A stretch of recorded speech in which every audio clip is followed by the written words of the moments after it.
സ്വതക്ക കൊടുക്കുന്ന ആളുകൾ അല്ലാഹു റബ്ബ് സുബ്ഹാനഹു വ തആല അവർക്ക് മരണസമയത്ത് ഈമാൻ സലാമത്തായി മരിക്കാനുള്ള അവസരം നൽകുമെന്നാണ്. സ്വതക്ക നൽകുന്ന ആളുകൾ, നന്നായി ദാനധർമ്മം ചെയ്യുന്ന ആളുകൾ ഈമാൻ സലാമത്തായി പുഞ്ചിരിയോടെ മരിക്കാൻ സാധിക്കുമെന്നാണ്. അപ്പോൾ മരണസമയത്ത് പ്രയാസം വരുമ്പോൾ അവർ ചിന്തിക്കും, ഞാൻ സ്വതക്ക കൊടുത്തിരുന്നെങ്കിലെന്ന്. അപ്പോഴാണ് അല്ലാഹുവിനോട് പറയുന്നത്, അല്ലാഹുവേ എനിക്കൊരൽപ്പം സമയം തരൂ, ഞാൻ സ്വതക്ക കൊടുക്കട്ടെ. എന്തിന്? മരണവേദന ഇല്ലാതിരിക്കാൻ, മരണത്തിന്റെ സമയത്ത് ഈമാൻ സലാമത്തായി മരിക്കാൻ വേണ്ടി അല്ലാഹുവേ എനിക്കൊരൽപ്പം സമയം തരൂ എന്ന് പറയുമെന്നാണ്. പക്ഷേ ആ സമയത്ത് അല്ലാഹു ഒരാൾക്കും അവധി നൽകൂല, ഒരാൾക്കും സമയം നൽകൂല. ആ സമയത്ത് അല്ലാഹു കൊണ്ടുപോകും. അതുകൊണ്ട് ആ സമയത്തേക്ക് കാത്തിരിക്കാതെ അല്ലാഹു നൽകിയ സമ്പാദ്യങ്ങൾ ദീനിയായ മേഖലകളിൽ നമ്മൾ സഹായിക്കുക, ചെലവഴിക്കുക. അല്ലാഹു നമ്മൾക്ക് തൗഫീഖ് നൽകി അനുഗ്രഹിക്കട്ടെ. പിന്നെ നബി തങ്ങൾ പറഞ്ഞു, ഹദീസുകളിൽ കാണാം, അല്ലാഹുമാരോ മാതാപിതാക്കളോ മക്കളോ നാട്ടുകാരോ ആരും അറിയാത്ത വലിയ വലിയ തെറ്റുകളൊക്കെ നമ്മളിൽ നിന്ന് വന്നിട്ടുണ്ടാകും. അതിന്റെ പേരിൽ അല്ലാഹു നമ്മോട് കോപിക്കാനും സാധ്യതയുണ്ട്. പക്ഷേ ആ കോപം, നമ്മുടെ പഴയകാല തിന്മകളൊക്കെ അല്ലാഹു മായ്ച്ചു കളഞ്ഞ് അല്ലാഹുവിന്റെ കോപം എടുത്തു കളയാനുള്ള എളുപ്പവഴി രഹസ്യമായ ഒരുപാട് സ്വതക്കകൾ ചെയ്യുക എന്നുള്ളതാണ്. അല്ലാഹു നമ്മൾക്ക് തൗഫീഖ് ചെയ്യട്ടെ. മഹാനായ അബ്ദുല്ലാഹി ഇബ്നു സലാം തങ്ങൾ പറഞ്ഞു, യാ അയ്യുഹന്നാസ്, ഓ ജനങ്ങളെ, അഫ്ശുസ്സലാം, നിങ്ങൾ സലാമിനെ വ്യാപിപ്പിക്കണം, സലാം പറയണം, അസ്സലാമു അലൈക്കും എന്ന് പറയണം. കാണുന്നവരോടൊക്കെ സലാം പറയണം. അവിടെ സംഘടന ഒന്നും നോക്കണ്ട, സലാം പറയാൻ. ഏത് സംഘടന, ഏത് പാർട്ടിക്കാരന് അയാൾക്ക് സലാം ഒന്നുമില്ല, അങ്ങനൊന്നുമില്ല. മുസ്ലിമീങ്ങളായ ആളുകളോട് സലാം പറയണം. അഫ്ശുസ്സലാം, അവര് മടക്കുമോ ഇല്ലയോ അത് നിങ്ങൾ നോക്കേണ്ട. അസ്സലാമു അലൈക്കും എന്ന് പറയും. ആണുങ്ങൾ ആണുങ്ങളോട്, പെണ്ണുങ്ങൾ പെണ്ണുങ്ങളോട് സലാം പറയും. യാ അയ്യുഹന്നാസ്, ഓ ജനങ്ങളെ, സലാം പറയുക. അത് സ്നേഹം വർദ്ധിക്കാൻ കാരണമാകും, നിങ്ങൾക്കിടയിൽ അസൂയ ഇല്ലാതിരിക്കാൻ കാരണമാകും, നിങ്ങൾക്കിടയിൽ പിണക്കമില്ലാതിരിക്കാൻ കാരണമാകും. ഭാര്യയുടെയും മക്കളുടെയും ഇടയിൽ സ്നേഹമുണ്ടാവാൻ, ഭാര്യയുടെയും ഭർത്താവിന്റെയും ഇടയിൽ, മാതാപിതാക്കളുടെയും മക്കളുടെയും ഇടയിൽ, ചങ്ങാതിമാർക്കിടയിൽ, ഉസ്താദിന്റെയും ശിഷ്യന്മാരുടെയും ഇടയിൽ സ്നേഹം വർദ്ധിക്കാനുള്ള ഒരു വഴി ഞാൻ നിങ്ങൾക്ക് പറഞ്ഞു തരട്ടെയോ? യാ റസൂലല്ലാഹ്, പറഞ്ഞു തരൂ നബിയെ, പറഞ്ഞു തരൂ. അപ്പോഴാണ് അല്ലാഹുവിന്റെ ഹബീബ് പറഞ്ഞത്, അഫ്ശുസ്സലാം, നിങ്ങൾ സലാം പറഞ്ഞാൽ നിങ്ങൾക്കിടയിൽ സ്നേഹം വർദ്ധിക്കുമെന്നാണ്. അതുകൊണ്ട് ഒന്നാമതായി അഫ്ശുസ്സലാം, നിങ്ങൾ സലാം പറയണം. ഭക്ഷണം നൽകണം. ഭക്ഷണം നൽകണം. ആർക്കാണ് ഭക്ഷണം നൽകേണ്ടത്? ഒന്നുകിൽ നമ്മുടെ വീട്ടിൽ നല്ല സൽക്കാരങ്ങൾ ഉണ്ടാക്കി, നല്ല ഭക്ഷണങ്ങൾ ഉണ്ടാക്കി നാട്ടുകാരെ വിളിക്കാം, അയൽവാസികളെ വിളിക്കാം, കുടുംബക്കാരെ വിളിക്കാം, നമ്മളുമായി ബന്ധമുള്ള ആളുകളെ വിളിക്കാം. അങ്ങനെ ഭക്ഷണം നൽകണം.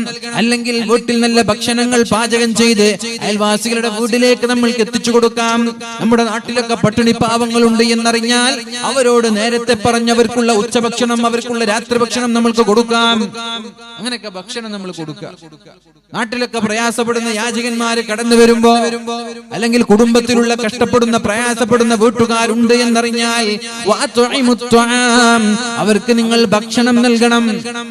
വസിലുൽ അർഹാം, കുടുംബബന്ധം ചേർക്കണം. കുടുംബക്കാരോട് പിണങ്ങി നിൽക്കാൻ പാടില്ല.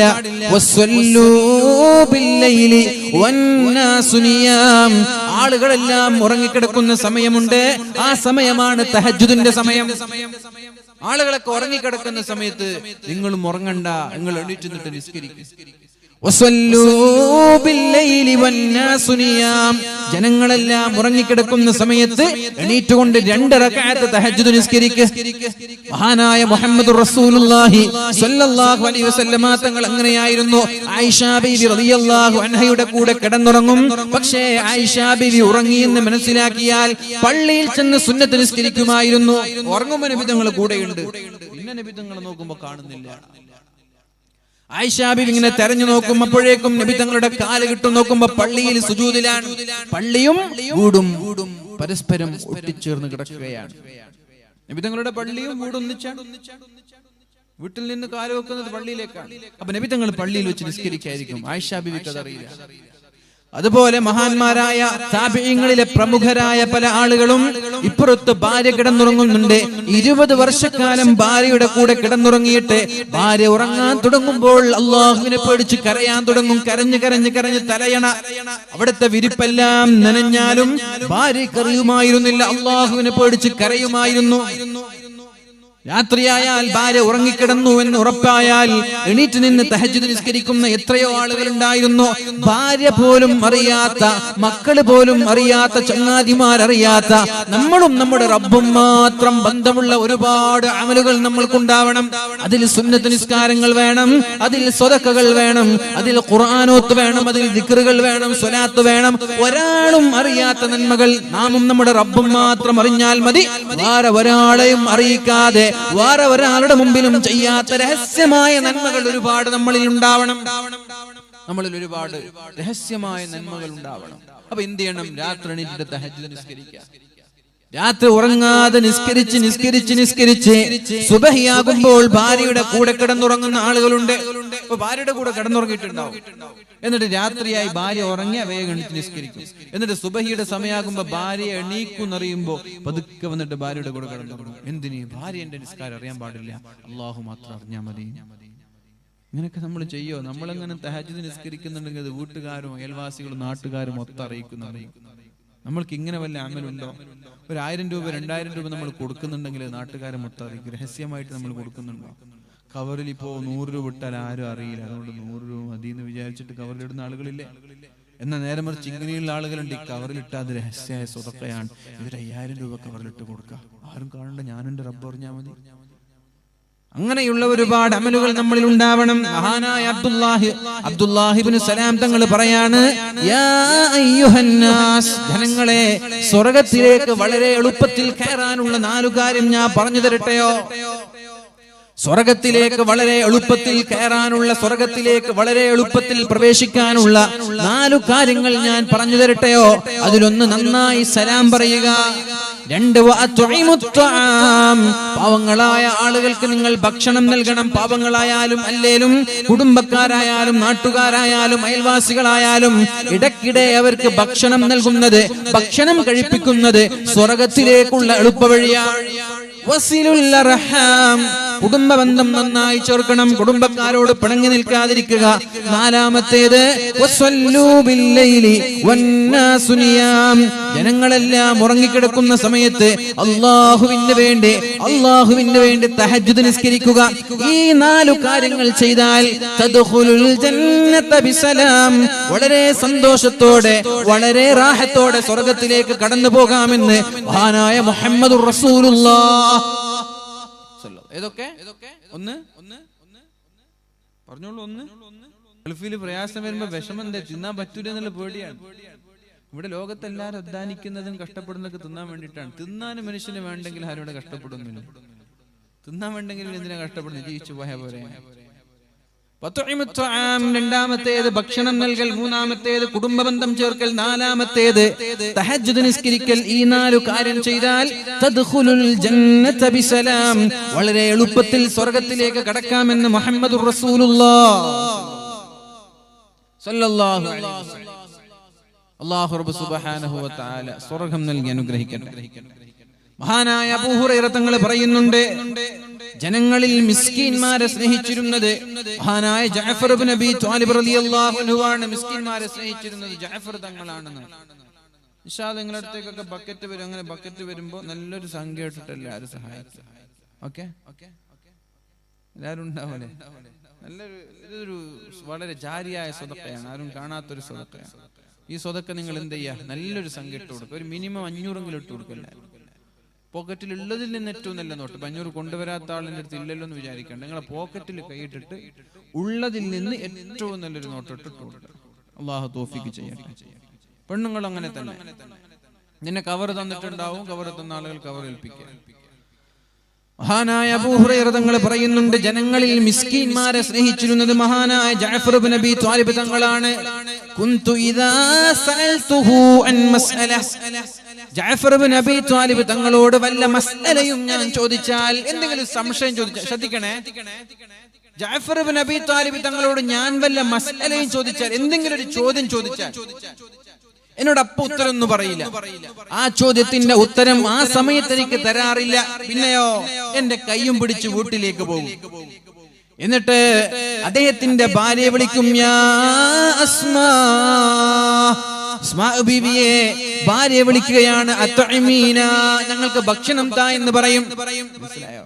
ചോദ്യം എന്തെങ്കിലും ഒരു സംശയം ചോദിച്ചാൽ എന്റെ കയ്യും പിടിച്ച് നേരെ വീട്ടിലേക്ക് കൊണ്ട്, ഉത്തരമൊന്നും പറയില്ല, നേരെ വീട്ടിലേക്ക് കൊണ്ട് പോന്നിട്ട് ഭാര്യയോട് പറയും, ഭക്ഷണം ഉണ്ടാക്ക്, ചായ എടുക്ക്, ജ്യൂസ് എടുക്ക്, നല്ല ഇളനീരെടുക്ക്, ഭക്ഷണം എടുക്കെന്ന് പറയും. അങ്ങനെ ഭാര്യ ഭക്ഷണം കൊണ്ടുവരും.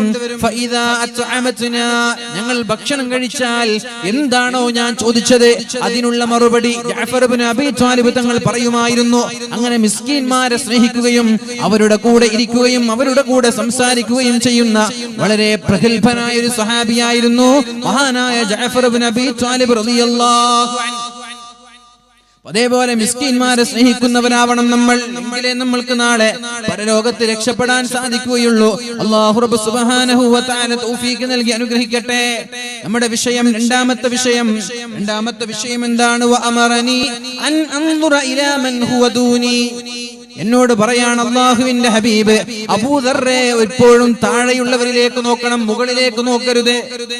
വലാ അൻദുറ ഇലാ മൻ ഹുവ ഫൗഖി, ഒരു കാരണവശാലും മുകളിലുള്ളവരെ നോക്കാനേ പാടില്ല. എന്താണ് ഈ പരിശുദ്ധമായ ഹദീസിന്റെ താല്പര്യം? എന്താ അതിന്റെ താല്പര്യം? ഞാൻ ചോദിക്കട്ടെ. താഴെയുള്ളവരിലേക്ക് നോക്കണം, മുകളിലുള്ളവരിലേക്ക് നോക്കരുത് എന്ന് പറഞ്ഞതിന്റെ താല്പര്യം എന്താ? നിങ്ങൾ ചിന്തിച്ചു. നിങ്ങളൊരു വണ്ടിയിൽ പോകണം, ഒരു ബൈക്ക് എടുത്ത് പോകണം. ബൈക്കിൽ പോകുമ്പോഴാണ് നിങ്ങളൊരു കാറിൽ പോകുന്ന ആളുകളെ കാണുന്നത്. അപ്പൊ നിങ്ങൾ വിചാരിക്കും, പഠിച്ചോനെ എനിക്കൊരു ബൈക്കല്ലേ ഉള്ളൂ, ഇയാളൊക്കെ ഒരു ഭാഗ്യൾക്ക് കാറില്ലേ, മഴ നനയാതെ പോവാലോ, വെയിൽ കൊള്ളാതെ പോവാലോ, എനിക്കൊരു കാറ് കിട്ടിയിരുന്നെങ്കിലും നിങ്ങൾ. അപ്പൊ നിങ്ങൾക്കൊരു ടെൻഷൻ, പക്ഷെ എനിക്കൊരു കാറില്ലല്ലോ എന്നൊരു ടെൻഷൻ.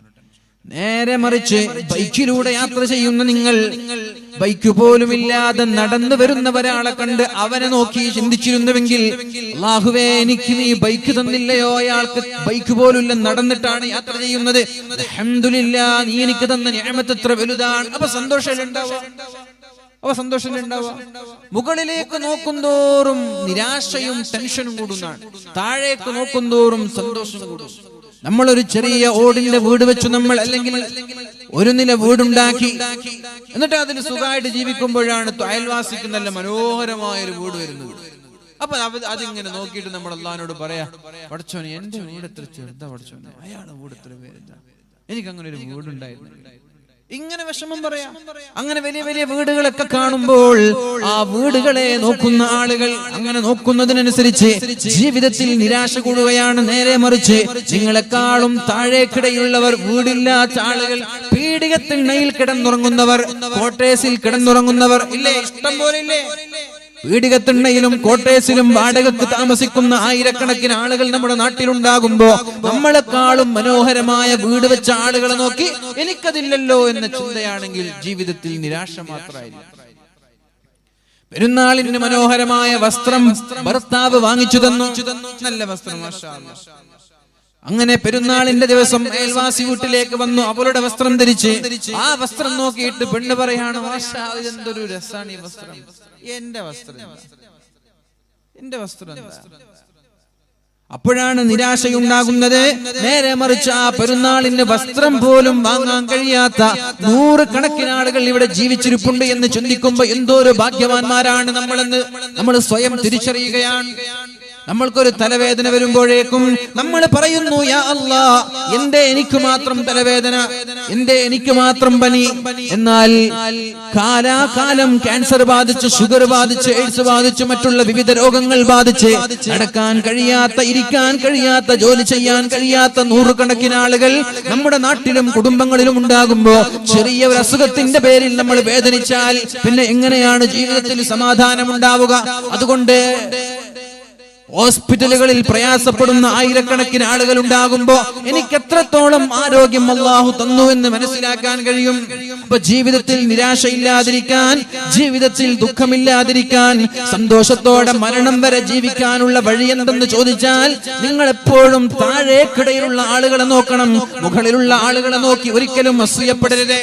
നിന്റെ സാലറി 2000 റിയാലാണ്, അൽഹംദുലില്ലാഹ്, എനിക്ക് അല്ലാഹു റബ്ബ് സുബ്ഹാനഹു വ തആല ഒരു 2000 റിയാലിന്റെ ജോലി തന്നില്ലയോ? നീ ഒരിക്കലും 10000 റിയാൽ സമ്പാദിക്കുന്നവനെ നോക്കി വിഷമിക്കണ്ട.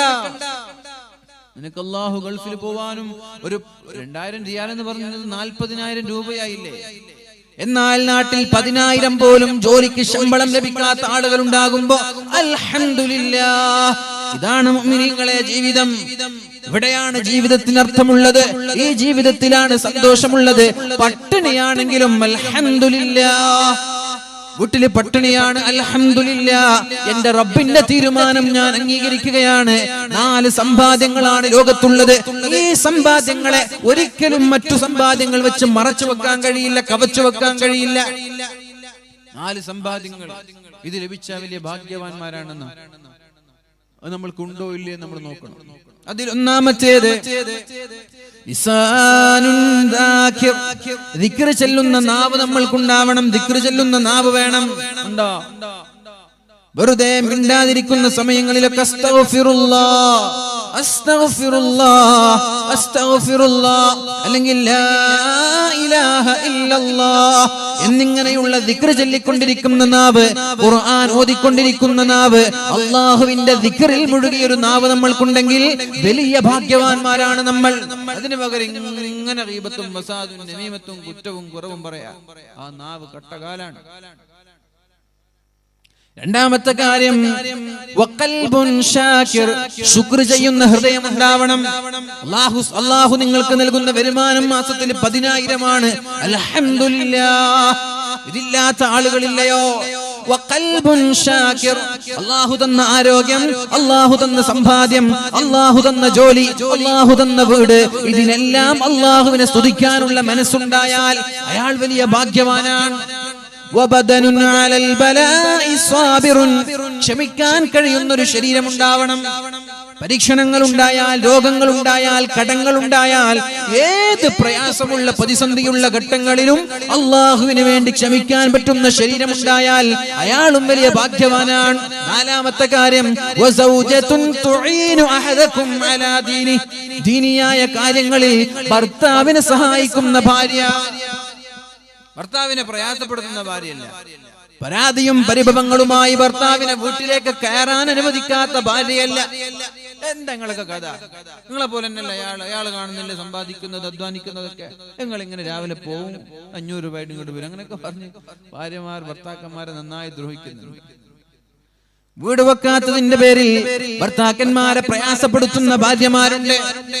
വസ്ത്രം വാങ്ങിച്ചു കൊടുക്കാത്തതിന്റെ പേരിൽ ഭർത്താവിന്റെ വരുമാനവും ഭർത്താവിന്റെ ജോലിയുടെ സാമ്പത്തിക അവസ്ഥ പോലും തിരിച്ചറിയാതെ പ്രയാസപ്പെടുത്തുന്ന ഭാര്യമാരുണ്ട്. അവരല്ല ദീനിയായ കാര്യങ്ങളിൽ ഭർത്താവിനെ സഹായിക്കുന്ന ഭാര്യ. കുഴപ്പമില്ല, അല്ലാഹു ഇതെല്ലാം നമ്മൾക്ക് വിധിച്ചത്, ക്ഷമിക്കണം, അൽഹംദുലില്ലാഹ്. അങ്ങനെ ഭർത്താവിനെ എപ്പോഴും സമാധാനത്തിന്റെ സന്ദേശം നൽകി ക്ഷമിക്കാൻ പറഞ്ഞ് ഭർത്താവിന്റെ പ്രയാസങ്ങളിൽ കൂടെ നിന്ന് രാവിലെ എണീപ്പിച്ച് തഹജ്ജുദ് നിസ്കരിപ്പിച്ച് നിസ്കാരത്തിന്റെ കാര്യത്തിൽ ഗൗരവമായി ശ്രദ്ധയോടെ ഭർത്താവിനെ നിസ്കരിപ്പിക്കുകയും ദീനിയായ മേഖലകളിൽ മുന്നോട്ട് നയിക്കുകയും ചെയ്യുന്ന ഭാര്യയെ കിട്ടിയാൽ അൽഹംദുലില്ലാഹ്, അവിടെ നമ്മൾ വിജയിക്കുന്നത്. അതാണ് നമ്മൾക്കുണ്ടാവേണ്ടത്. രണ്ടാമത്തെ കാര്യം എന്റെ ഹബീബനോട് പറഞ്ഞത്, ഒരു കാരണവശാലും മുകളിലുള്ളവരിലേക്ക് നോക്കാൻ പാടില്ല, താഴെയുള്ളവരിലേക്ക് മാത്രം നോക്കണം. അപ്പൊ ജീവിതത്തിൽ സമാധാനം ഉണ്ടാവും. അല്ലാഹു തൗഫീഖ് ചെയ്യട്ടെ. ജീവിതത്തിൽ ഇതെല്ലാം പകർത്താനുള്ളതാണ്, ഇതൊക്കെ ജീവിതത്തിൽ പകർത്തുക. മൂന്നാമത്തെ കാര്യം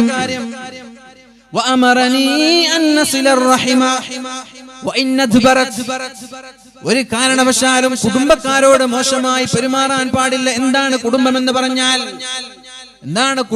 പറഞ്ഞാൽ? കുടുംബക്കാരോട് മോശമായി പെരുമാറാൻ പാടില്ല. കുടുംബ ബന്ധം ചേർക്കുന്നതിനനുസരിച്ച് അല്ലാഹു നമ്മൾക്ക് ദീർഘായുസ് നൽകുമെന്നാണ്.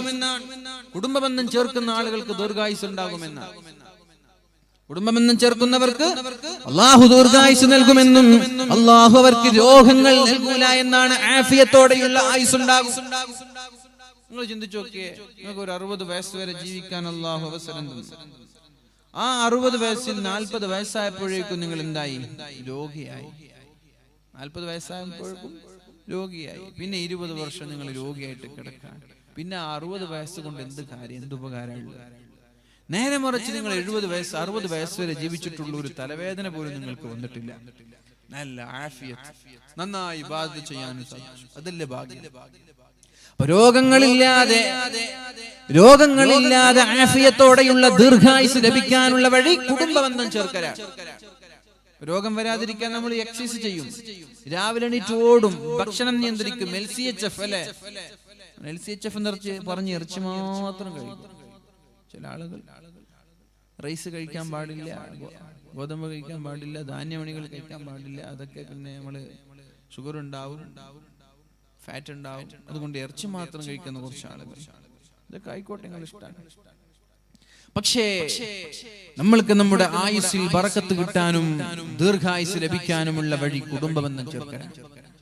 കുടുംബക്കാർക്ക് സഹായം നൽകുകയും കുടുംബക്കാരുടെ വീട്ടിലേക്ക് ഇടയ്ക്കിടെ പോവുകയും സമ്മാനങ്ങളുമായി പോകുന്നവർ, അവരുമായി ബന്ധം സ്ഥാപിക്കുന്നവർ, ഒരാളോടും പിണങ്ങാതെ ജീവിക്കുന്നവർ. കുടുംബക്കാരെന്ന് പറയുമ്പോ ഉപ്പ ഉമ്മ നമ്മുടെ കുടുംബക്കാരാണ്. ഉപ്പമാരോട് പിണങ്ങാൻ പാടില്ല, ഉമ്മമാരോട് പിണങ്ങാൻ പാടില്ല. അള്ളാഹുവിന്റെ തൃപ്തി മാതാപിതാക്കളുടെ തൃപ്തിയിലാണ്. അള്ളാഹുവിന്റെ കോപം മാതാപിതാക്കളുടെ കോപത്തിലാണ്. അള്ളാഹുവിന് നമ്മോട് ഇഷ്ടമാണോ ഇല്ലേ എന്ന് എങ്ങനെയാണ് തിരിച്ചറിയുക? അള്ളാഹുവിന് നമ്മോട് കോപമാണോ അല്ലേ എന്ന് എങ്ങനെയാണ് തിരിച്ചറിയുക?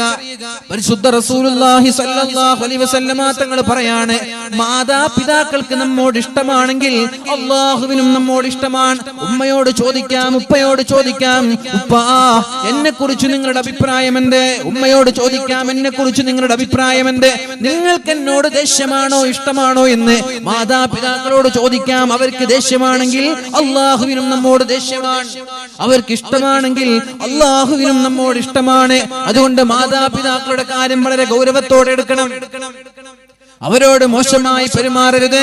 അവരുടെ മുമ്പിൽ നടക്കാൻ പാടില്ല, അവരുടെ പേര് വിളിക്കാൻ പാടില്ല, അവരുടെ മുമ്പിൽ ഉച്ചത്തിൽ സംസാരിക്കാൻ പാടില്ല. അവർ വീട്ടിലേക്ക് കയറി വരുമ്പോൾ ഇരുന്ന ഇരുപ്പിൽ നിന്ന് എണീക്കാതെ മൊബൈലിൽ കളിച്ചിരിക്കരുത്. വീട്ടിലേക്ക് ഉപ്പ കടന്നു വരാൻ, ഉമ്മ കടന്നു വരാൻ, ആ സമയത്ത് നമ്മളത് മൈൻഡ് ചെയ്യാതെ മൊബൈലിൽ ഇങ്ങനെ കളിച്ചിരിക്കുകയാണ്, പാടില്ല. അതൊക്കെ കുരുത്തക്കേടാണ്. അവരുടെ മുമ്പിൽ അനാവശ്യമായ സംസാരങ്ങൾ പാടില്ല. അവരോട് ദേഷ്യപ്പെടുന്ന രീതിയിൽ സംസാരിക്കുകയോ തുറിച്ചു നോക്കുകയോ ക്കുന്ന രീതിയിലുള്ള ഒരു വാക്ക് പറയുകയോ ചെയ്യരുത്. ആരാണ് ഈ മാതാപിതാക്കൾ എന്ന് പറഞ്ഞാൽ? ഇതൊക്കെ ചില്ലറ കാര്യമില്ല, ഇതൊക്കെ ചില്ലറ കാര്യമില്ല. വൻദോഷങ്ങളിലാണ് അല്ലാഹു എണ്ണിത്തന്നത്. വൻദോഷമാണിത്. മാതാപിതാക്കളോട് അപമര്യാദയായി പെരുമാറുന്നത് വൻദോഷമാണ്. അല്ലാഹു ദുനിയാവിൽ തന്നെ ശിക്ഷ നൽകുന്ന 2 പാപങ്ങളുണ്ട്. നമ്മളൊക്കെ തെറ്റ് ചെയ്താൽ അല്ലാഹു ആഖിറത്തിലേക്ക് എടുത്തു വെക്കുക ചെയ്യാം. കള്ളു കുടിച്ചു, പടച്ചോൻ ഇത് ആഖിറത്തിലേക്ക് മാറ്റി. നിസ്കാരം നഷ്ടപ്പെടുത്തി, ആഖിറത്തിലേക്ക് മാറ്റി വെക്കും. സദഖയും സക്കാത്തൊന്നും കൊടുത്തില്ല, ആഖിറത്തിലേക്ക് മാറ്റി. പക്ഷെ ദുനിയാവിൽ തന്നെ അല്ലാഹു ശിക്ഷ നൽകുന്ന 2 പാപങ്ങളുണ്ട്. അത് ഏതൊക്കെയാണ്? ഒന്ന് കുടുംബ ബന്ധമാണ്. മാതാപിതാക്കളുമായിട്ടുള്ള ആ ഒരു ബന്ധം സ്ഥാപിക്കാതെ മാതാപിതാക്കളോട് അപമര്യാദയായി പെരുമാറുന്ന ആളുകൾക്ക് അല്ലാഹു ദുനിയാവിൽ വെച്ച് തന്നെ ശിക്ഷ നൽകുമെന്നാണ്. എന്നാൽ ആഖിറത്തിൽ രക്ഷപ്പെടുവോ? അവിടെയും രക്ഷപ്പെടൂല. എങ്ങനെയാണ് അല്ലാഹു ശിക്ഷ നൽകുന്നത്? ഒന്നുകിൽ അവരുടെ മക്കളിലൂടെ. നമ്മൾ നമ്മുടെ മാതാപിതാക്കളോട് മോശമായി പെരുമാറിയാൽ അതിനേക്കാളും മോശമായിട്ടാണ് നമ്മുടെ മക്കൾ നമ്മോട് പെരുമാറുക. കുടുംബബന്ധത്തിൽ നമ്മൾ കുടുംബബന്ധം വിച്ഛേദിച്ചാൽ, കുടുംബബന്ധങ്ങളിൽ വിള്ളലുണ്ടാക്കി പിണക്കവും പ്രശ്നങ്ങളും ഉണ്ടാക്കിയാൽ ദുനിയാവിൽ തന്നെ അനുഭവിക്കുമെന്നാണ്. ദുനിയാവിൽ തന്നെ അനുഭവിക്കാതെ മരിച്ചു പോകൂല എന്നാണ്. അതുകൊണ്ട് കുടുംബബന്ധത്തിന്റെ കാര്യം, മാതാപിതാക്കളുടെ കാര്യം വളരെ ഗൗരവത്തോടെ, വളരെ ശ്രദ്ധയോടെ നമ്മൾ ശ്രദ്ധിക്കേണ്ടതുണ്ട്. ദുനിയാവിലും ആഖിറത്തിലും അല്ലാഹു ശിക്ഷ നൽകുന്ന തെറ്റാണത്. രണ്ടാമത്തെ തെറ്റ് വ്യഭിചാരമാണ്.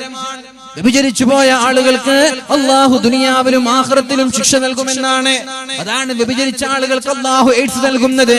അത് മാത്രമല്ല, വ്യഭിചാരികളായ ആളുകൾക്ക് ജീവിതത്തിൽ സമാധാനം കിട്ടൂല എന്നാണ്. മരണം വരെ ടെൻഷനായിരിക്കും. ജീവിതത്തിൽ ഒരു തവണ വ്യഭിചരിച്ചാൽ, കുറെ തവണ ഒന്നും വേണ്ട, ഒരു തവണ വ്യഭിചരിച്ചാൽ ആ വ്യഭിചാരത്തിന്റെ പേരിൽ തൗബ ചെയ്ത് മക്കത്ത് പോയി ഉംറ ചെയ്ത് ഹജ്ജ് ചെയ്ത് അല്ലാഹുവിനോട് പശ്ചാത്തപിച്ച് മടങ്ങിയാലും ആ ഒരു വ്യഭിചാരത്തിന്റെ പേരിൽ മരണം വരെ അയാൾ ദുഃഖിച്ചുകൊണ്ടേയിരിക്കുമെന്നും മരണം വരെ അതിന്റെ പേരിൽ അയാൾക്ക് മാനസികമായ പ്രശ്നങ്ങൾ ഉണ്ടാകുമെന്നും മഹാന്മാര് പഠിപ്പിക്കുന്നുണ്ട്. രണ്ട് തെറ്റുകളാണ് അല്ലാഹു ദുനിയാവിലും ആഖിറത്തിലും ശിക്ഷ നൽകുന്നത്. ഒന്ന്, മാതാപിതാക്കളോട് അപമര്യാദയായി പെരുമാറുന്നത്. രണ്ട്, വ്യഭിചാരമാണ്. ഈ രണ്ട് കാര്യങ്ങൾ വളരെ ഗൗരവത്തോടെ നമ്മൾ പേടിച്ചിരിക്കേണ്ട വിഷയമാണ്. അല്ലാഹു നമ്മെ കാക്കുമാറാവട്ടെ. അല്ലാഹു നമ്മെ കാക്കുമാറാവട്ടെ. അപ്പൊ മാതാപിതാക്കളുമായുള്ള ബന്ധം ശരിയാക്കണം. അതേപോലെ മക്കളുമായിട്ടുള്ള ബന്ധം അതും ശ്രദ്ധിക്കാനുണ്ട്. മക്കളുമായുള്ള ബന്ധം അതും നമ്മൾക്ക് ശ്രദ്ധിക്കാനുണ്ട്. അല്ലാഹു തആല ആദ്യമായി മാതാപിതാക്കളോടാണ് ചോദിക്കുന്നത് മക്കളെ കുറിച്ച്. അവർക്ക് കൊടുക്കേണ്ട ബാധ്യതകൾ നിങ്ങൾ കൊടുത്തിട്ടുണ്ടോ എന്ന്. ആദ്യം മക്കളെ വിളിച്ചിട്ട് ചോദിക്കല്ല, നിങ്ങൾ മാതാപിതാക്കളെ ബഹുമാനിച്ചിട്ടുണ്ടോ എന്നല്ല ചോദിക്കുക. ആദ്യം വിളിക്കുന്നത് ഉപ്പയെയും ഉമ്മയുമാണ്. നിങ്ങളുടെ മക്കൾക്ക് പഠിപ്പിക്കേണ്ടതൊക്കെ പഠിപ്പിച്ചിട്ടുണ്ടോ എന്ന് ചോദിക്കും. അങ്ങാടകരെവിടെ? അങ്ങാടകരില്ലേ? ആ തേനൊക്കെ വേഗം കൊടുത്തോളൂ. ഇന്നലെ തേന് വാങ്ങാത്ത ആളുകൾ ആരാണല്ലേ? ആ തേന് പെണ്ണുങ്ങൾക്ക് ആണുങ്ങൾക്കൊക്കെ മുഴുവനും കൊടുത്തോളൂ. ഒരു 313 രൂപ വെച്ച് ഞാൻ 501 വിചാരിച്ചാണ്. സംഘാടകർ പറഞ്ഞൊരു 313 മതി. അപ്പൊ ഒരു 313 രൂപ വെച്ച് 500 കഴിയുന്നാൽ 500 തന്നെ കൊടുത്തോളൂ. 313 നോക്കണ്ട. 500 കഴിയുന്ന ആളുകൾ 500 കൊടുത്തോളൂ. പെണ്ണുങ്ങളായാലും ആണുങ്ങളായാലും ഇതൊക്കെ അല്ലാഹുവിന് വേണ്ടിയിട്ടുള്ള സദഖയാണെന്ന് മനസ്സിലാക്കണം. അങ്ങനെ എല്ലാവർക്കും ഒന്ന് കൊടുങ്ങൾ. ഇങ്ങനെ നടന്നിട്ടേ ഇന്നലെ വാങ്ങാത്ത ആളുകൾക്ക് കൊടുത്തോളൂ. ഇന്നലെ വാങ്ങിയ ആളുകൾക്കും ആണെങ്കിൽ അത്തിപ്പറ്റ ഉസ്താദ് എന്തൊരു ചോദ്യത്തിനാണ്. അത്തിപ്പറ്റ ഉസ്താദിനെ ഞാൻ നിങ്ങൾക്ക് പരിചയപ്പെടുത്തി തരേണ്ട ആവശ്യമില്ല. ജീവിച്ചിരിക്കുന്ന വലിയൊരു സുഫി വര്യനാണ് അദ്ദേഹം. നമ്മുടെ കേരളക്കരയും ലോകം മുഴുവൻ അംഗീകരിക്കുന്ന വലിയൊരു സുഫി വര്യൻ. അള്ളാഹു അദ്ദേഹത്തിന് ആഫിയത്തും ഇസ്സത്തും പ്രദാനം ചെയ്യട്ടെ. അദ്ദേഹം എന്തൊരു ചോദ്യത്തിനാണ്. അതുകൊണ്ട് എന്ത് ചെയ്യുക, എല്ലാവരും വാങ്ങിച്ചിട്ട് ഒരു 313 രൂപ അല്ലെങ്കിൽ ഒരു 500 രൂപ. അതാണ് ഏറ്റവും എളുപ്പം. 313 ആകുമ്പോൾ ഇതൊക്കെ എണ്ണി കൊടുക്കണ്ടേ. 300 എടുക്കണം, പിന്നെ 10 എടുക്കണം, പിന്നെ 3 എടുക്കണം. റിസ്ക് അല്ലേ? ഒരു 500 രൂപയ്ക്ക് വാങ്ങിച്ചോളൂ. എല്ലാവരും പെണ്ണുങ്ങളാണുങ്ങളൊക്കെ 500 രൂപയ്ക്ക് വാങ്ങിച്ചോളൂ. അള്ളാഹു തൗഫീഖ് ചെയ്യട്ടെ. അള്ളാഹു ശിഫ നൽകട്ടെ. അതുകൊണ്ട് പോയിട്ട് ഒരു 11 ഫാത്തിഹ ഓതി അതിലൂത, ഒരു 11 ഫാത്തിഹ ഓതി അതിലൂത, എന്നിട്ട് കുടിക്കുക. അള്ളാഹു എല്ലാ രോഗങ്ങൾക്കും ശിഫ നൽകും ഇൻഷാ അല്ലാഹ്. ആത്മാർത്ഥമായിട്ട് ഒരു ഊതൊക്കെ ചെയ്ത് ആത്മാർത്ഥമായിട്ട് ഒരു 11 ഫാത്തിഹ ഓതിയിട്ട് ഊത, എന്നിട്ട് കുടിക്കുക. അള്ളാഹു ശിഫ നൽകട്ടെ. അള്ളാഹു ശിഫ നൽകട്ടെ. അള്ളാഹു ശിഫ നൽകട്ടെ. അപ്പൊ മാതാപിതാക്കളോട് അള്ളാഹു ആദ്യം മക്കളെ കുറിച്ച് ചോദിക്കുന്നതാണ്. ആദ്യം ചോദിക്കൽ മക്കളോടല്ല. എന്തെങ്കിലും ഉപ്പാനെ ബഹുമാനിക്കാത്തത് നല്ല ചോദിക്കുക. എന്തേ നിങ്ങൾ നിങ്ങളുടെ മക്കൾക്ക് എന്താ പഠിപ്പിച്ചത്? മക്കൾക്കുള്ള കടമകൾ നിങ്ങൾ നിർവഹിച്ചിട്ടുണ്ടോ എന്നാണ് ആദ്യം മാതാപിതാക്കളോട് ചോദിക്കുന്നത്. അവർക്ക് ദീൻ പഠിപ്പിച്ചിട്ടുണ്ടോ? മക്കളോടുള്ള കടമകൾ എന്താണ്? അദ്ദിബു ഔലാദകും അലാ തലാത്ത് ഖിസ്വാൽ. മക്കളോടുള്ള കടമകൾ 3 എണ്ണമാണ്. അതിലൊന്ന് ഹുബ്ബി നബിയിക്കും, നബി തങ്ങളെ സ്നേഹിക്കാൻ മക്കൾക്ക് പഠിപ്പിച്ചു കൊടുക്കണം. 2, അഹ്ലു ബൈത്തിനെ, സയ്യിദന്മാരെ, തങ്ങന്മാരെ ബഹുമാനിക്കാൻ പഠിപ്പിക്കണം. 3, പരിശുദ്ധമായ ഖുർആൻ ഓതാനും നമ്മുടെ മക്കൾക്ക് പഠിപ്പിക്കണം. ഇതാണ് അദബ് എന്ന് പറയുന്നത്. മക്കൾക്കുള്ള അദബിൽ ഒന്നാമത്തേത് നബി തങ്ങളെ സ്നേഹിക്കാൻ പഠിപ്പിക്കണം. നിസ്കരിക്കാനൊന്നും പഠിപ്പിക്കണ്ട. നിങ്ങളൊരു 5 വയസ്സുള്ള കുട്ടികൾക്ക് നബി തങ്ങളെ പഠിപ്പിക്കും. നബി തങ്ങളെ പഠിപ്പിക്കുക. 5 വയസ്സുള്ള കുട്ടികൾക്ക് നബി തങ്ങളെ പഠിപ്പിക്കും. നബി തങ്ങൾ അവരെ മനസ്സിൽ കയറ്റട്ടെ.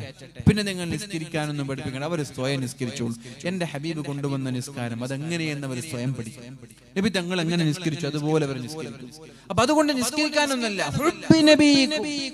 ഹുബ്ബി നബിയിക്കും, നബി തങ്ങളെ സ്നേഹിക്കാൻ ആദ്യം പഠിപ്പിക്കുക. ആ സ്നേഹം മതി. ജീവിതത്തിൽ തെറ്റു ചെയ്യാതെ ജീവിക്കാൻ അല്ലാഹുവിന്റെ ഹബീബിനെ സ്നേഹിക്കുന്ന ഒരാൾക്ക് എങ്ങനെയാണ് ജീവിതത്തിൽ തെറ്റു ചെയ്യാൻ കഴിയുന്നത്? കഴിയോ? നബി തങ്ങളെ ആത്മാർത്ഥമായിട്ട് സ്നേഹിക്കുന്ന ഒരാൾക്ക് തെറ്റു ചെയ്യാൻ കഴിയോ? ഇപ്പൊ നമ്മൾ ആത്മാർത്ഥമായി അകമഴിഞ്ഞ് സ്നേഹിക്കുന്ന ഒരാൾ നമ്മളോട് എന്തെങ്കിലും ഒരു കാര്യം പറഞ്ഞാൽ നമ്മളത് ഒഴിവാക്കോ, കേൾക്കാതിരിക്കോ? ഇപ്പൊ കല്യാണം ഒന്നും കഴിഞ്ഞിട്ടില്ല എന്ന് വിചാരിക്കും. എൻഗേജ്മെന്റ് കഴിഞ്ഞ സമയമാണ്. എൻഗേജ്മെന്റ് കഴിയുമ്പോൾ പിന്നെ പെണ്ണുങ്ങളോട് വല്ലാത്ത സ്നേഹമായിരിക്കും. ആണ് അവർക്ക് തിരിച്ചിങ്ങോട്ടും. അപ്പൊ അവരിങ്ങനെ എൻഗേജ്മെന്റ് കഴിഞ്ഞൊരു പെണ്ണ് പറയാണ്, നിക്കാഹ് കഴിഞ്ഞെന്ന് വിചാരിച്ചു, എൻഗേജ്മെന്റ് കഴിഞ്ഞിട്ട് മുണ്ടാനൊന്നും പാടില്ലല്ലോ. അപ്പൊ നിക്കാഹ് കഴിഞ്ഞൊരു പെണ്ണ് നിങ്ങളോട് പറയാണ്, എനിക്ക് അത് വാങ്ങിച്ചു തരണം, നിങ്ങൾ കറങ്ങാൻ പോയി, അപ്പൊ നിങ്ങൾ പെണ്ണ് പറയാണ് എനിക്കൊരു ഡയറി മിൽക്ക് വേണം, നിങ്ങൾ പെട്ടെന്ന് വാങ്ങിച്ചു കൊടുക്കും. എന്നാൽ കല്യാണം കഴിഞ്ഞ് 5 മാസം കഴിഞ്ഞാൽ പിന്നെ നിങ്ങൾ ഡയറി കൊലക്കാന്ന് പറയും, ഡയറി മിൽക്ക്. അതിന്റെ ആ നല്ല സ്നേഹമുള്ള സമയമാണ് നിക്കാഹ് കഴിഞ്ഞുടനെ അല്ലെങ്കിൽ കല്യാണം കഴിഞ്ഞുടനെ.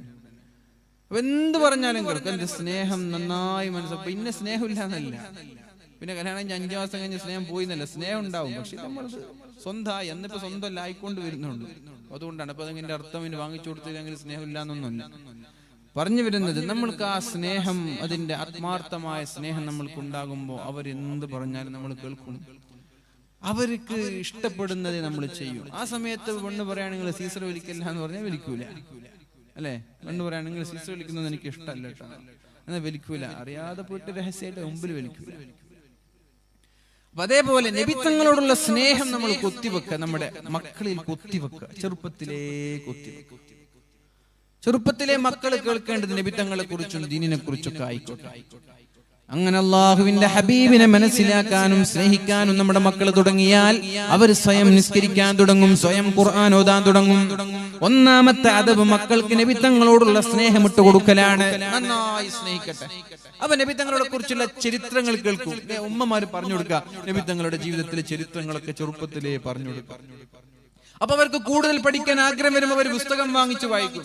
യൂട്യൂബിലൂടെ നബിത്തങ്ങളെ കുറിച്ചുള്ള പഠനങ്ങൾ അവർ വേളകൾ അവർ കേൾക്കും. അങ്ങനെ നബിത്തങ്ങളുടെ ഒരു മുഹിബ്ബായി മാറും. അങ്ങനെ മുഹിബ്ബായി മാറിയാൽ പിന്നെ അവരുടെ ജീവിതം നബിത്തങ്ങളുടെ ജീവിതമായി മാറും. അവരുടെ ഡ്രസ് കോഡ്, അവരുടെ ജീവിത രീതി, അവരുടെ ഭക്ഷണം, അവരുടെ ഉറക്കയെല്ലാം അല്ലാഹുവിന്റെ ഹബീബായി മാറും. അതുകൊണ്ട് ഉമ്മമാരുടെ മുമ്പിലുള്ള ഒന്നാമത്തെ കടമ അവർക്ക് നല്ല പേരിട്ട് കൊടുക്കണം. അതേപോലെ അവർക്ക് അല്ലാഹുവിന്റെ ഹബീബിനെ സ്നേഹിക്കാൻ പഠിപ്പിക്കണം, അഹ്ലുബൈത്തിനെ സ്നേഹിക്കാൻ പഠിപ്പിക്കണം. അതേപോലെ പരിശുദ്ധമായ ഖുർആനിൽ അവർക്ക് അവഗാഹം നൽകണം. ഖുർആൻ കൊണ്ട് അവരെ കൊണ്ട് ഒതുക്കണം, ഖുർആൻ അവരെ കൊണ്ട് പഠിപ്പിക്കണം. ഇതെല്ലാം മാതാപിതാക്കളുടെ കടമയാണ്. അല്ലാഹു നാളെ ആദ്യമായി നിങ്ങളോട് ചോദിക്കുന്നത് ഇതെല്ലാമാണ്. പിന്നെയോ 7 വയസ്സായാൽ നിസ്കാരത്തിന്റെ കാര്യം, 10 വയസ്സായാൽ നിസ്കരിച്ചില്ലെങ്കിൽ അടിക്കുന്നതിന്റെ കാര്യം, ഇതെല്ലാം വളരെ ശ്രദ്ധയോടെ കൃത്യമായി നമ്മുടെ മാതാപിതാക്കളിൽ നിന്നുണ്ടാവണം. പിന്നെയാണ് മാതാപിതാക്കളെ കുറിച്ച് മക്കളോട് ചോദിക്കുന്നത്. ഭാര്യയും ഭർത്താവും തമ്മിലുള്ള ബന്ധം, ഭർത്താവിനെ വെറുപ്പിക്കാത്ത ഒരു ഭാര്യ, ഭർത്താവിനെ വെറുപ്പിക്കാത്ത ഒരു ഭാര്യ, ആ ഭാര്യ മരിച്ചുപോയാൽ ദഖലത്തിൽ ജന്ന, ആ ഭാര്യ സ്വർഗ്ഗക്കാരിയാണ് എന്ന് മുഹമ്മദുർ റസൂലുള്ളാഹ്. ഒരു പെണ്ണ് മരിച്ചു, കല്യാണം കഴിഞ്ഞിട്ട് 5 വർഷമായി. 5 വർഷത്തിനുള്ളിൽ ഭർത്താവിനെ വെറുപ്പിച്ചിട്ടില്ല. പിന്നെ പെണ്ണുങ്ങൾക്കുള്ള പൊതുവെയുള്ള ഒരു സ്വഭാവം ഭർത്താക്കന്മാരെ മാക്സിമം വെറുപ്പിക്കലാണ്.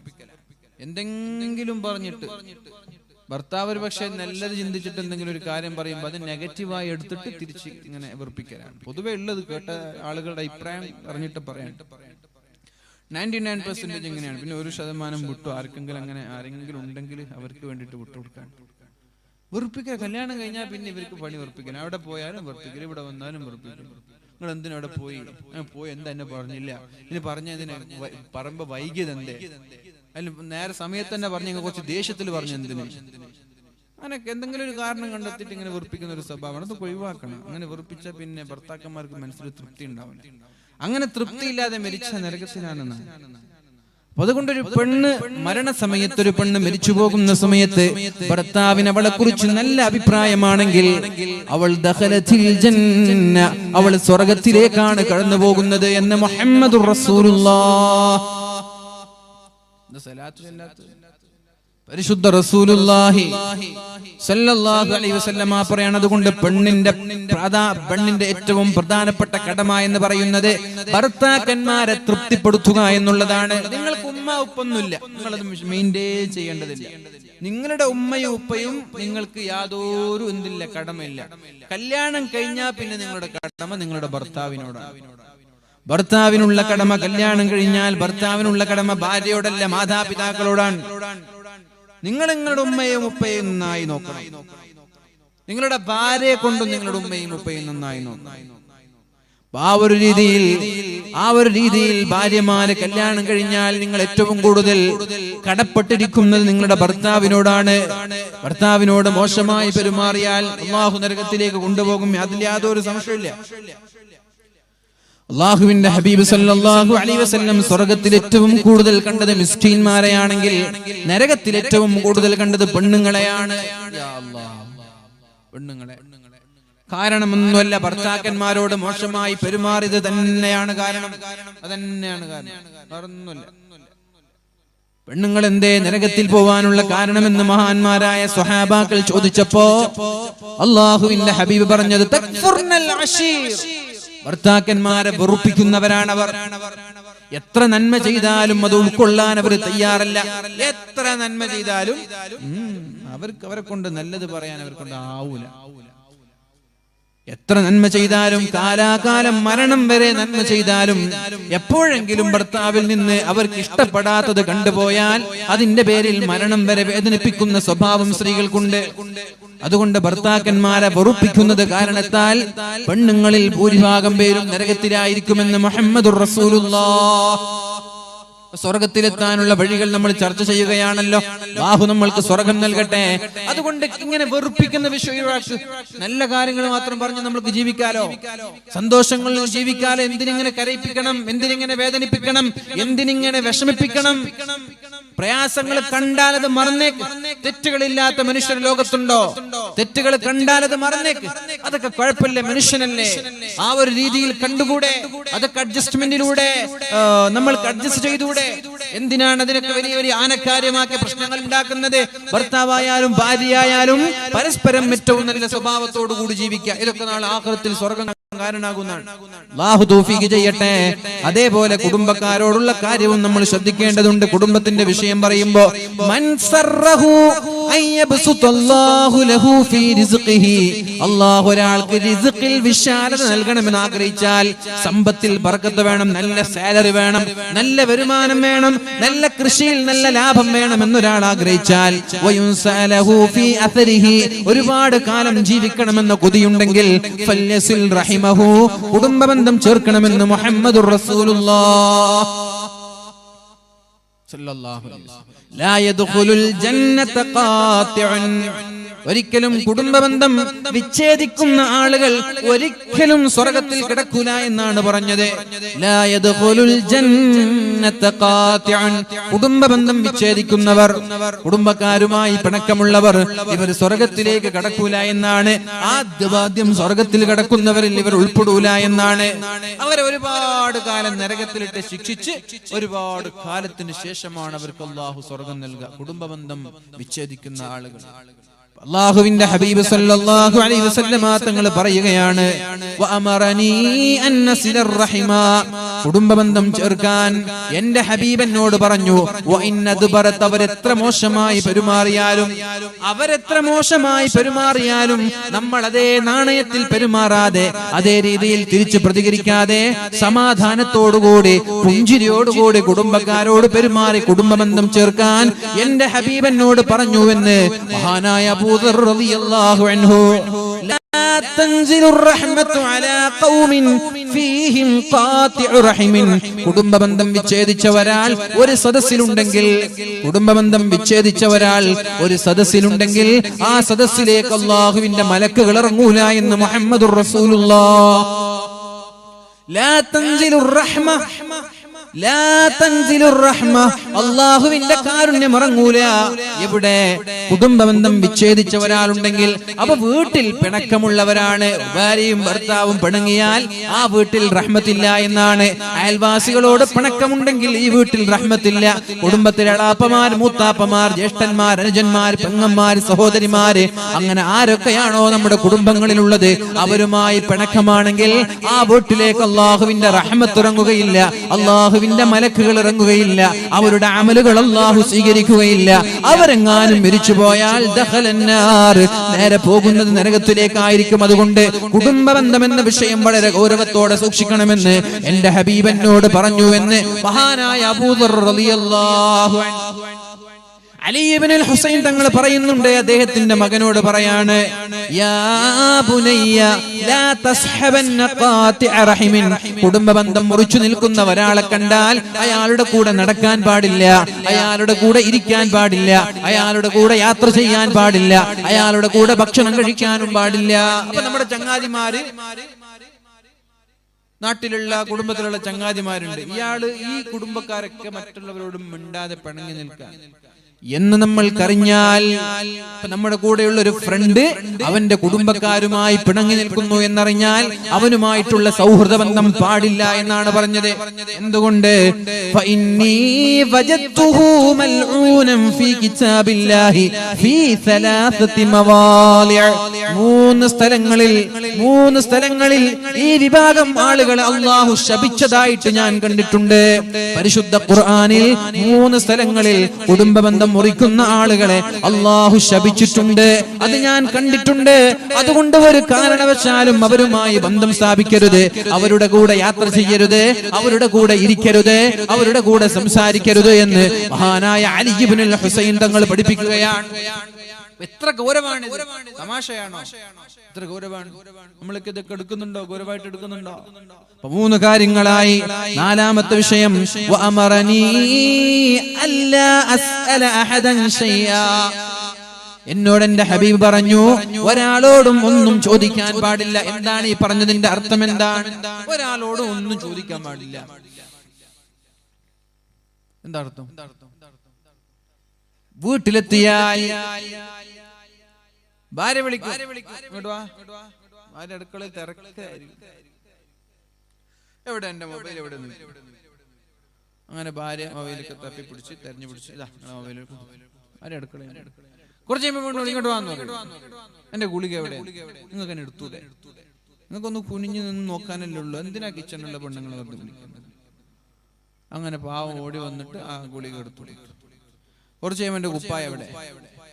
ഈ എവിടെ ചോദിക്കുന്ന സമയത്ത് നിങ്ങൾക്ക് തന്നെ ചെയ്തുകൂടെ? അതാ നബി തങ്ങൾ പറയും, എന്തിനാ ഈ ആൾക്കാരോട് ഇങ്ങനെ ചോദിക്കുന്നത്? ഭാര്യ നമ്മുടെ ഭാര്യ തന്നെയാണ്, അവരോട് ഇങ്ങനെ പറയരുത്.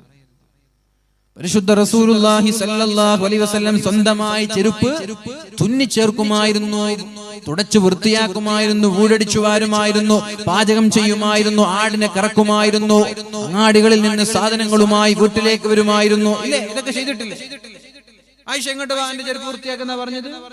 ആയിഷ എന്റെ കുപ്പായ അയൺ ചെയ്യുന്ന പറഞ്ഞോ? ഇല്ല. നബി തങ്ങൾ സ്വന്തം ചെയ്തിരുന്നു. നമ്മൾക്ക് കഴിയുന്ന കാലത്തോളം സ്വന്തമായി ചെയ്യണമെന്ന് മുഹമ്മദുർ റസൂലുള്ളാഹ്. പിന്നെ അലക്കാൻ സ്വന്തമായിട്ട് കഴിയുന്ന അലക്ക് സ്വന്തമായിട്ട് അലക്ക്, ഭാര്യ ഏൽപ്പിക്കണ്ട. സ്വന്തമായി നമ്മൾക്ക് ചെയ്യാൻ കഴിയുന്നതെല്ലാം സ്വന്തമായി ചെയ്യും. ഒരു ചായ വേണം, നിങ്ങൾക്ക് പോയി ചായ ഉണ്ടാക്കാം. അത് പെണ്ണുങ്ങളോട് തന്നെ പറയണമെന്നില്ല. ഒരു ചായ കൊണ്ടുപോവാ, ഈ ചായ പാവം കഷ്ടപ്പെട്ട് ഓടിച്ചെന്ന് കൊണ്ടുവന്നിട്ട് നോക്കുമ്പോ പഞ്ചസാര ഇട്ടില്ല. അപ്പൊ തുടങ്ങി ചീത്ത, നീ എപ്പോ ഉണ്ടാക്കിയാൽ എങ്ങനെ? സഹോദരിമാരും ശ്രദ്ധിക്കണം, കടമ നിർവഹിക്കാൻ വേണ്ടി പാചകം ചെയ്യരുത്. അങ്ങനെയുണ്ട് കുറച്ച് പെണ്ണുങ്ങള്, കടമ തീർക്കാൻ വേണ്ടിട്ട് നാസ്ത ഉണ്ടാക്കുക, കടമ തീർക്കാൻ വേണ്ടിട്ട് ചോറുണ്ടാക്കുക, കടമ തീർക്കാൻ വേണ്ടിട്ട് ചായ ഉണ്ടാക്കുക. ആരെങ്കിലും വിരുന്നുകാരെ സൽക്കരിക്കാന് അതിഥികളോ വന്നാലും ജ്യൂസ് ഉണ്ടാക്കണം, അത് മുറിച്ചിട്ട് കടമ തീർക്കണം. അത് വേണം. ഏറ്റവും നല്ല കൈപുണ്യത്തോടെ ഏറ്റവും സ്വാദിഷ്ടമായത് നൽകണമെന്നുള്ള ചിന്തയാണ് പെണ്ണുങ്ങൾക്ക് ഉണ്ടാവേണ്ടത്. പാചകം ചെയ്യുമ്പോൾ അങ്ങനെ ചിന്തിക്കണം. നിങ്ങൾ ഏറ്റവും നല്ല രീതിയിൽ നല്ല ടേസ്റ്റ്ഫുൾ ഫുഡ് എനിക്ക് കൊടുക്കാൻ കഴിയണം. ചായ ഉണ്ടാക്കാൻ പറഞ്ഞവര് അതെല്ലാവർക്കും അറിയാം. എന്ത് ചായ വെള്ളം തിളപ്പിക്കണം, അതിലേക്ക് ചായപ്പൊടി ഇടണം, പിന്നെ പഞ്ചസാരം എല്ലാവർക്കും അറിയാം. അപ്പൊ അത് എങ്ങനെ ടേസ്റ്റ്ഫുൾ ആക്കാം? അതിൽ കുറച്ച് ഏലക്ക ഇടാം, കുറച്ച് ഇഞ്ചി ഇടാം, അല്ലെങ്കിൽ കുറച്ച് വേറെ എന്തെങ്കിലും ഇടാം, അല്ലെങ്കിൽ വെറും പാലിൽ മാത്രം ചായ വെക്കാം. നേരെ മറിച്ച് നിങ്ങൾ 5 ഗ്ലാസ് ചായക്ക് 1/2 ഗ്ലാസ് പാൽ വെച്ച ചായയുടെ കോല നമ്മൾക്ക് കാണുമ്പോൾ മനസ്സിലാവില്ലേ? വിരുന്നുകാരൊക്കെ വരുമ്പോ അങ്ങനെയൊന്നും കൊടുക്കരുത്. നിങ്ങളുടെ വീട്ടിൽ എന്ത് വേണം കഴിച്ചോളി. ആരെങ്കിലും അതിഥികളൊക്കെ വരുമ്പോ എന്ത് ചെയ്യണം? നല്ല അടിപൊളി നല്ല ടേസ്റ്റ്ഫുൾ ഫുഡ് കൊടുക്കണം. അതൊരു പെണ്ണിനുണ്ടാവേണ്ട സ്വഭാവമാണിത്. എന്റെ കയ്യിൽ നിന്ന് ഏറ്റവും നല്ലത് ഞാൻ ഉണ്ടാക്കുള്ളൂ. ഇതൊരു കടമ തീർക്കാൻ വേണ്ടി ചെത്തി കൊടുക്കണല്ലോ, അതുണ്ടാവരുത്. ഭർത്താവിനാണെങ്കിലും ശരി, മക്കൾക്കാണെങ്കിലും ശരി, എപ്പോഴും ഒരേ ഫുഡ്. എപ്പോ നോക്കിയാലും നെയ്സ്പത്തിരി. ഇത് കഴിച്ച് മടുത്തു പോയി. രാവിലെ എണിച്ച് തുടങ്ങും നെയ്സ്പത്തിരി. ഇപ്പൊ പാക്കറ്റ് വാങ്ങാൻ കിട്ടുന്നുണ്ട്, അവിടെ പോയിട്ട് വാങ്ങുക, എന്നിട്ട് ഭർത്താവിനെ കൊടുക്കുക. വെറൈറ്റി ഫുഡ് ഉണ്ടാക്കുക, ഡിഫറെന്റ് ടേസ്റ്റ്.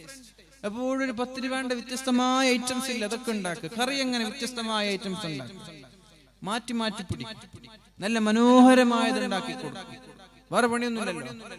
ഭർത്താക്കന്മാർ പുറത്തു പോയി അധ്വാനിക്കുമ്പോ അങ്ങനെ പോയി ജോലി ചെയ്യുന്ന തിരക്കൊന്നും നിങ്ങൾക്കില്ലല്ലോ. നിങ്ങളുടെ പണി എന്താ? തന്നെയാണ്.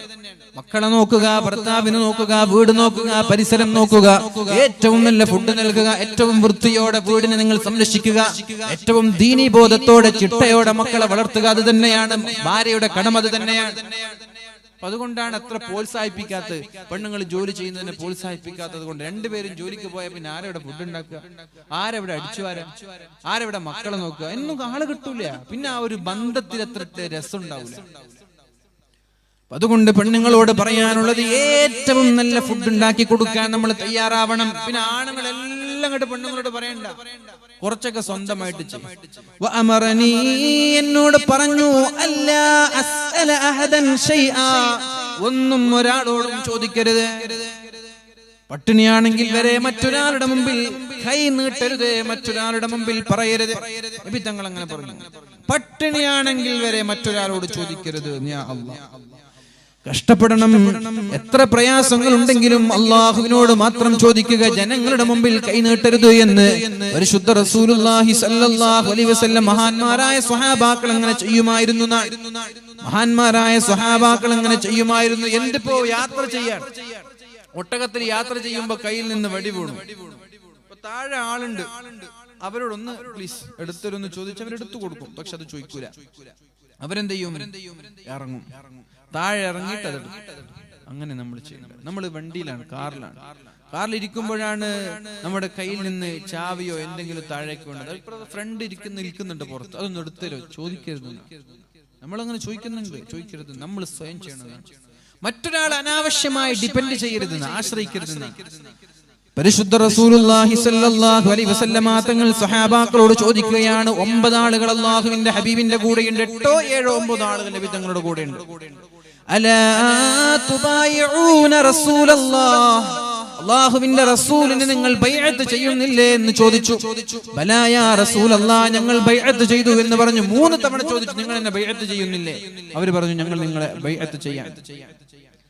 എന്നിട്ട് നബി തങ്ങൾ പറഞ്ഞു, ബായഅനാക യാ റസൂലല്ലാഹ്, ഞങ്ങളെല്ലാവരും താങ്കളോട് ബൈഅത്ത് ചെയ്യാണ്. ഫഅലാമ നുബായിഉക, ഏത് വിഷയത്തിലാണ് ഞങ്ങളെല്ലാവരും ബൈഅത്ത് ചെയ്യേണ്ടത്? ഏത് വിഷയത്തിലാണ്? നബി തങ്ങൾ പറഞ്ഞു സല്ലല്ലാഹു അലൈഹി വസല്ലം, അലാ അൻ തഅബുദുല്ലാഹ വലാ തുശ്രികൂ ബിഹി ഷൈആ, അല്ലാഹുവിനെ മാത്രം ആരാധിക്കണം, അവന് കൂറുകാരില്ല, അവന് പങ്കുകാരെ ചേർക്കരുത്. 1 2 വസ്സലവാത്തിൽ ഖംസി, 5 നേരം കൃത്യമായി നിസ്കരിക്കുമെന്ന വിഷയത്തിൽ നിങ്ങൾ എനിക്ക് ഉറപ്പ് തരണം. പിന്നെയോ വതുതീഉ, അല്ലാഹുവിനെയും അവന്റെ റസൂലിനെയും അനുസരിക്കുമെന്നുള്ള വിഷയം.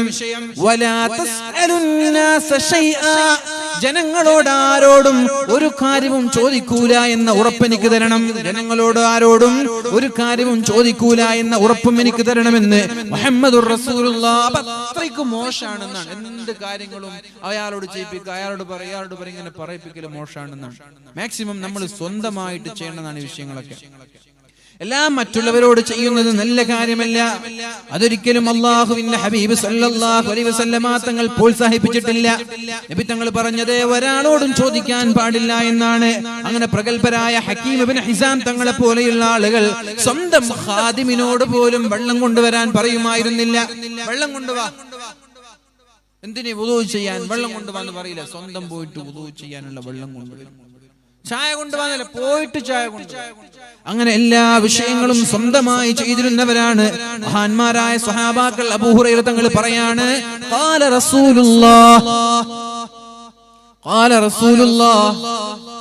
സല്ലല്ലാഹു അലൈഹി വസല്ലം, നബി തങ്ങൾ പറഞ്ഞു, ലാ യഹ്തതിബ അഹദുകും അലാ ളഹ്രിഹി ഫയഖി ബിഹി വജ്ഹഹു ഖൈറുൻ ലഹു മിൻ അൻ യസ്അല റജുലൻ അഅതാഹു ഔ മനഅ. നിങ്ങൾക്ക് പട്ടിണി കിടക്കുന്ന സമയത്ത് മറ്റൊരാളോട് പോയി യാചിക്കുന്നതിനേക്കാളും മറ്റൊരാളോട് പോയി ചോദിക്കുന്നതിനേക്കാളും നല്ലത് നിങ്ങൾ ഏതെങ്കിലും ഒരു കാട്ടിലേക്ക് പോയി, മലമുകളിലേക്ക് പോയി ഒരു കത്തിയുമായി പോയിട്ട് അവിടെ വിറക് വെട്ടി ആ വിറക് കമ്പി കൊണ്ടുവന്നിട്ട് നിങ്ങളുടെ മുതുകിൽ ചുമന്നിട്ട് അങ്ങാടിയിൽ പോയി വിറ്റ് അതിൽ നിന്നൊരു 10 20 30 രൂപ കിട്ടുകയാണെങ്കിൽ അതിൽ നിന്ന് അരിയും വീട്ടിലേക്ക് ആവശ്യമായ വസ്തുക്കളും വാങ്ങിച്ച് കഴിക്കലാണ് മറ്റുള്ളവരോട് പോയി എന്നെ സഹായിക്കൂ എന്ന് പറയുന്നതിനേക്കാളും നല്ലത് എന്ന് മുഹമ്മദുർ റസൂലുള്ളാഹ്. അങ്ങനെ മറ്റുള്ളവരോട് പോയി ചോദിക്കുന്നതിനേക്കാളും നല്ലത് എന്റെ മക്കളുടെ കല്യാണമുണ്ട്, എന്റെ പെൺമക്കളുടെ കല്യാണമുണ്ട്, എനിക്ക് വീടെടുക്കണമെന്നുള്ള കാര്യങ്ങളൊക്കെ, ഞാൻ രോഗിയാണ് സഹായിക്കണം എന്നുള്ള വിഷയങ്ങളൊക്കെ മറ്റുള്ളവരോട് പോയി ചോദിക്കുന്നതിനേക്കാളും നല്ലത് സ്വന്തമായിട്ട് ഏതെങ്കിലും കാട്ടിലേക്കോ മലഞ്ചെരുവിലേക്കോ ചെന്നിട്ട് അവിടെയുള്ള വിറക് വെട്ടി അത് കൊണ്ടുപോയി വിറ്റ് കാശാക്കി അന്തസ്സോടെ അഭിമാനത്തോടെ ജീവിക്കലാണ് എന്ന് മുഹമ്മദുർ റസൂലുള്ളാഹി സ്വല്ലല്ലാഹു അലൈഹി വസല്ലം നബി തങ്ങൾ ചോദിക്കുന്നുണ്ട്. ഒരു വിഷയത്തിൽ നിങ്ങൾ എനിക്ക് ഉറപ്പ് തന്നാൽ, ഒരു വിഷയത്തിൽ നിങ്ങൾ എനിക്ക് ഉറപ്പ് തന്നാൽ ഞാൻ നിങ്ങൾക്ക് സ്വർഗ്ഗം നൽകാമെന്ന് അല്ലാഹുവിന്റെ ഹബീബ് പറയുന്നുണ്ട്. നിങ്ങൾ എനിക്ക് ഉറപ്പ് തരണം ഒരു വിഷയം. എന്താണ് ആ വിഷയം? ഉറപ്പ് തരേണ്ട വിഷയം എന്താണ്? ഒരാളോടും ഒന്നും ചോദിക്കാൻ പാടില്ല എന്നുള്ള വിഷയം. എങ്കിൽ ഞാൻ അവർക്ക് വേണ്ടി സ്വർഗ്ഗം കൊണ്ട് ജാമ്യം നിൽക്കാമെന്ന് മുഹമ്മദുർ റസൂലുള്ളാഹ്. ഒരാളോടും ഒന്നും ചോദിക്കൂല എന്ന ഉറപ്പ് എനിക്ക് തന്നാൽ നിങ്ങൾക്ക് സ്വർഗ്ഗം കൊണ്ട് ഞാൻ ഉറപ്പ് തരാം.